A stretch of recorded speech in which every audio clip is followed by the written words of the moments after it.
Thank you, everybody. Hello. Well, obviously, the big news is the beginning of the ceasefire in Gaza. As we talked about last week, there's every evidence that, for better or worse, it was the Trump election and his envoy that sort of sealed the deal, that Biden and Blinken had been on the table since last May, that Biden and Blinken basically refused to pressure Israel into agreeing to. Um, of course, this is phase one, which is supposed to be 6 weeks, and it's supposed to lead to phase two with a further withdrawal of Israel's forces from Gaza, and hopefully phase three, which is a sort of long-term permanent ceasefire and the rebuilding of Gaza. Probably all of you know that the Israeli government is committed not to follow through for a permanent ceasefire. And in this respect, I think it's important to understand that they are reflecting, the majority of Jewish Israeli society in this. Basically, the Likud-led coalition government and the sort of loyal opposition, so-called centrist opposition, are all committed to pursuing the destruction of Hamas, as they call it, which means the destruction of the population of Gaza.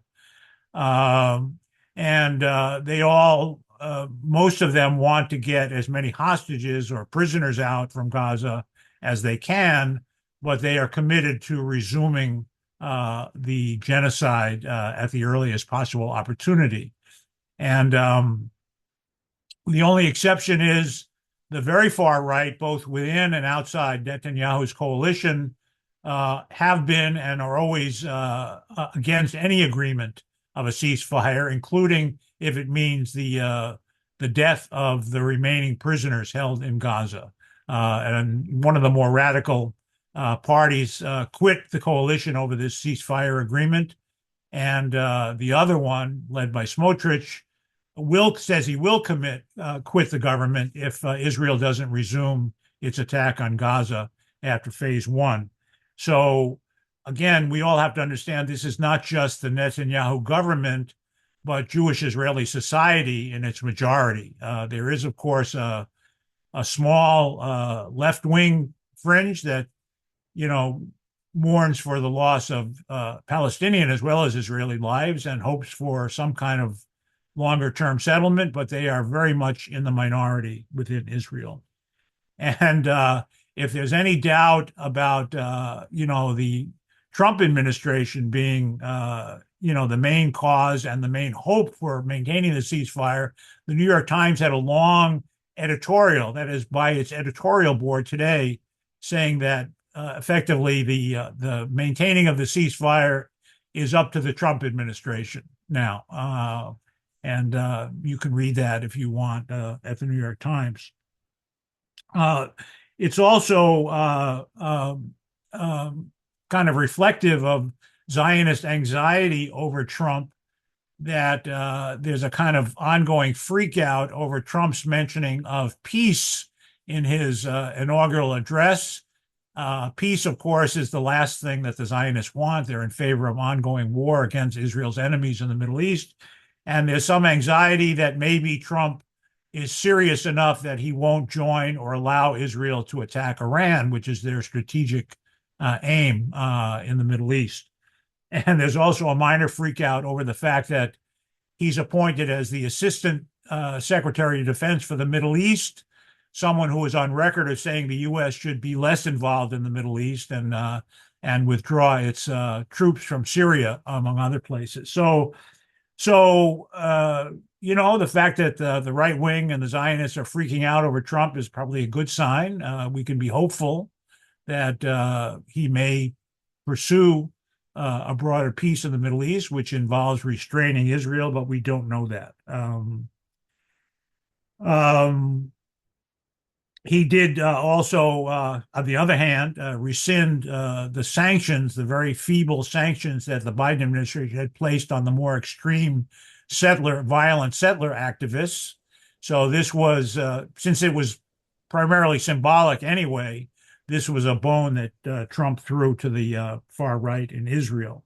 And of course, even as the truce or ceasefire is holding in Gaza, Israel, of course, along with its agenda of the far right, is pursuing escalating violence in the West Bank, both by the army and the settlers. And sadly, in part in conjunction with the security forces of the Palestinian Authority in attacking Jenin, which is the center of resistance in the West Bank right now. In other news, as an indication for those who are sort of genuinely concerned about anti-Semitism as a threat to Jews, the ADL, the Anti-Defamation League, which is really the Israel Defense League at this point, was sort of making excuses for the apparent Nazi salute that Elon Musk gave twice on Twitter. They're claiming, oh, it's not Nazi. And of course, he's claiming it was just, over enthusiasm. But you can Google it and see the video yourself. It's pretty unmistakable. This is not just a hand wave. And of course, the actual neo-Nazi right is claiming and happy that he made this Sieg Heil salute.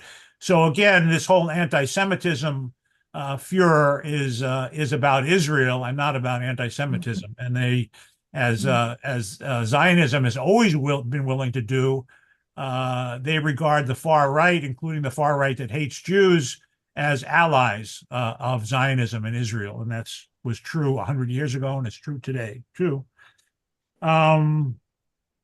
The other news, local news, but it's has a national impact, is that Harvard agreed to settle the suit by some Zionist students, and made all kinds of concessions to them, including saying that it will take into consideration the IHRA definition of anti-Semitism when it looks at fighting anti-Semitism on campus, so-called anti-Semitism on campus, which is a fiction primarily. And of course, that definition includes examples that suggest many criticisms of Israel and Zionism are anti-Semitic, even when made by Jewish students, as they frequently are. So that's it.